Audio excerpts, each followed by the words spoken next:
No nosso quadro Saúde e Bem-Estar de hoje, eu estou aqui com o Dr. Solon Bastos, que é oftalmologista especializado em glaucoma da catarata pela Universidade de São Paulo, a USP, e também é coordenador de glaucoma no Hospital Universitário e especialista também aqui da catarata do Corpo Clínico do Hospital de Referência Oftalmológica, onde nós estamos hoje para fazer essa entrevista.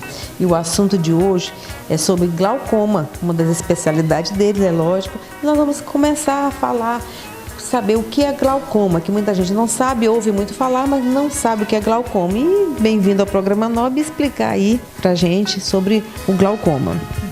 Muito obrigado. Bom, o glaucoma é uma doença do nervo óptico, então a gente diz que ela é uma neuropatia óptica.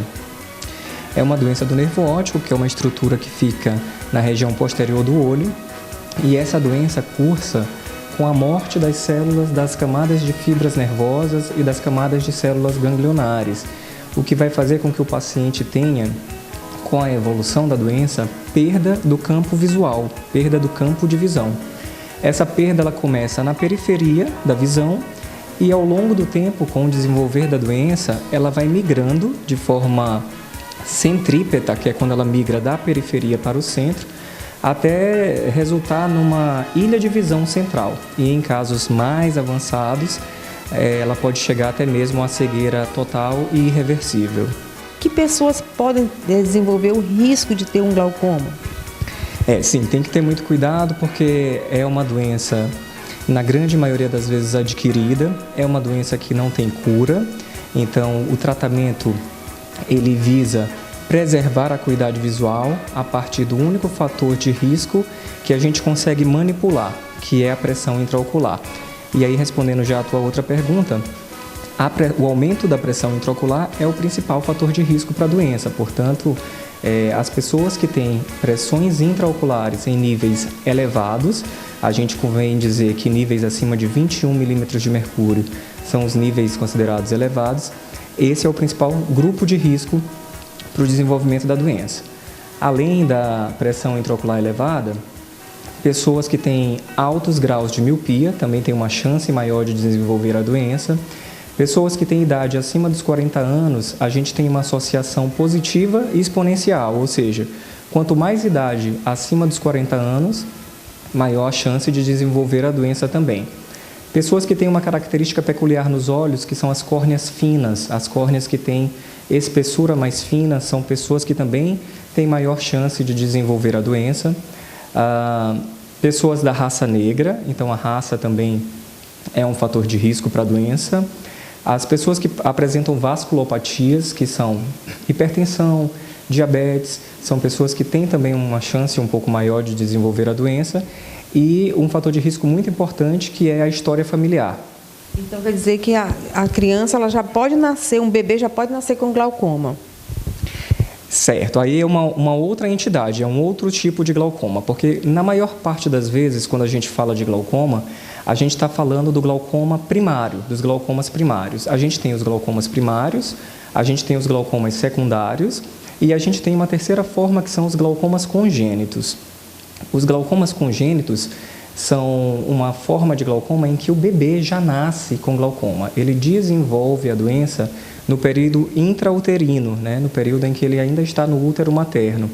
E nesses casos, a gente também tem um forte componente genético, geralmente acontece em pacientes que apresentam história de consanguineidade na família, então filhos de primos, ou quando os pais são primos, ou quando vêm de cidades em que os ancestrais vêm de uma mesma família. Então, esses pacientes, esses bebês, eles têm uma chance maior de desenvolver alterações estruturais no olho, que são geneticamente determinadas, e aí eles nascem já apresentando uma forma diferente de glaucoma, que é o glaucoma congênito. Então, assim, um pai, às vezes, vamos dizer, faz uns exames, aqueles exames que eles fazem do olhinho e tudo, mas tem como detectar uma criança que tem um glaucoma congênito? Certo. Os bebês que nascem com glaucoma congênito, se essa doença começou a se desenvolver num período intrauterino mais para o primeiro ou segundo trimestre da gestação, são crianças que já nascem com a doença num estágio avançado, na maioria das vezes. Então, a principal característica é que o olho dessas crianças não consegue drenar o líquido que é produzido pelo próprio olho, que é o humor aquoso. Então, essas crianças já nascem com níveis de pressão muito altos. Então, nesses casos, os níveis de pressão são tão altos que, como o globo ocular de uma criança ainda é composto por um tecido muito elástico, acaba que há uma distensão desse globo ocular. Então, essas crianças, na maior parte das vezes, nascem com o olho com um tamanho elevado e a córnea, que é essa estrutura transparente na frente do olho, ela nasce bastante edemaciada, com líquido, com edema. O líquido na córnea faz com que ela tome uma característica de opacidade. E aí, muitas vezes, essas crianças nascem com um olhinho grande, né, com o olho grande, e com a córnea azulada. Né? Às vezes, dependendo do estágio, ela pode tomar uma coloração branca ou mesmo azulada. Agora, os três principais sintomas da doença, porque não necessariamente todas as crianças vão nascer já com o olho grande e com a córnea edemaciada, são a epífora. O que é a epífora? A epífora é um lacrimejamento excessivo. Ela acontece porque, na maior parte das vezes, os ósseos dos ductos lacrimais eles estão obstruídos pelo tamanho do olho. Então, a criança lacrimeja muito, mesmo na ausência do choro. A lágrima corre pelo rosto do bebê, mesmo que ele não esteja chorando. A epífora é o primeiro. O blefaroespasmo é quando a criança aperta muito as pálpebras. A gente diz que ele tem espasmo das pálpebras. Então, o blefaroespasmo é um sintoma, piscando forte. E a fotofobia. A fotofobia é a aversão à luz. Então, quando essa criança é exposta à luz, principalmente à luz solar, ela sente muito incômodo e também tenta fechar o olho. E vem a pergunta, tem cura esse glaucoma congênito? Porque a maior preocupação são isso, é a cura e os tratamentos, né, no caso, quando acontece isso. A gente não pode dizer que exista uma cura definida, né? Assim como o glaucoma de uma forma geral e mesmo em suas outras formas, que não sejam do glaucoma congênito, a doença ainda não tem uma cura definida. Mas quando a gente detecta a doença logo após o nascimento, e aí a gente está falando sobre glaucoma congênito, o tratamento indicado ele é cirúrgico. Existem duas modalidades específicas de cirurgia. A primeira é a trabeculotomia, que a gente chama abreviando de TROC, e a goniotomia. São dois procedimentos cirúrgicos realizados sob anestesia geral. Esses tratamentos eles podem ser feitos a partir do momento em que a doença é detectada. Então, a criança, a partir dos primeiros dias de vida, se a doença já for detectada e for uma criança que tenha um suporte clínico, uma avaliação cardiopediátrica adequada, essa criança ela já pode ser submetida à cirurgia. Quanto mais cedo a gente submete essa criança à cirurgia, maiores as taxas de sucesso. Na maior parte das vezes, a gente consegue impedir ou pelo menos retardar muito a progressão da doença. Os olhos dessas crianças nem sempre diminuem quando eles são muito grandes já ao nascimento pela distensão, pela pressão, mas a gente consegue diminuir o edema de córnea e muitas vezes a gente consegue uma coisa que é até diferente das outras formas de glaucoma, que é a redução da escavação do nervo óptico, ou seja, a gente consegue diminuir ao longo do tempo a lesão do nervo. Porque como a criança é muito jovem e ainda está numa fase de desenvolvimento, aquele nervo ele pode, mediante pressões já estáveis, se desenvolver de uma forma que a gente já tenha uma redução da progressão da doença. Porém, isso não significa cura.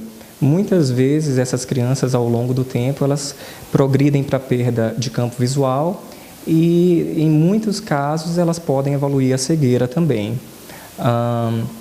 O tratamento, além do cirúrgico, a gente tem o tratamento de manutenção, que é o tratamento clínico após as cirurgias. Quando a gente precisa baixar ainda um pouco mais a pressão, a gente consegue se valer de algumas classes de medicamentos que são utilizadas também nos adultos. É importante também aqui como a gente está aqui no HRO, é saber se aqui no HRO você já tem uma estrutura para fazer esse tipo de cirurgia ou, como muitos casos, às vezes tem que ir para fora do Maranhão para fazer esse tipo de cirurgia. Nós temos todo o suporte para a cirurgia aqui no Hospital de Referência Oftalmológica. O nosso centro cirúrgico é completamente equipado para esse tipo de suporte. A gente precisa de um grupo de anestesistas qualificado para fazer a cirurgia sob anestesia geral e todo o instrumental e mão de obra adequados para a realização da cirurgia já aqui no HRO. Eu só quero agradecer a participação aqui do Dr. Solon, porque ele realmente trouxe muitas informações importantes para os pais e para as pessoas que já têm alguma doença como a diabetes, que podem estar causando aí um glaucoma futuro antes que venha a acontecer o pior, que é a cegueira, né, doutor? É verdade. Eu que agradeço a oportunidade de esclarecer aí a população e informar que na presença de qualquer um desses sinais que a gente conversou, nos bebês ou pacientes que tenham exame de fundo de olho alterado, esses pacientes podem ser encaminhados para um oftalmologista especialista em glaucoma para uma análise mais pormenorizada e tratamento nos casos necessários.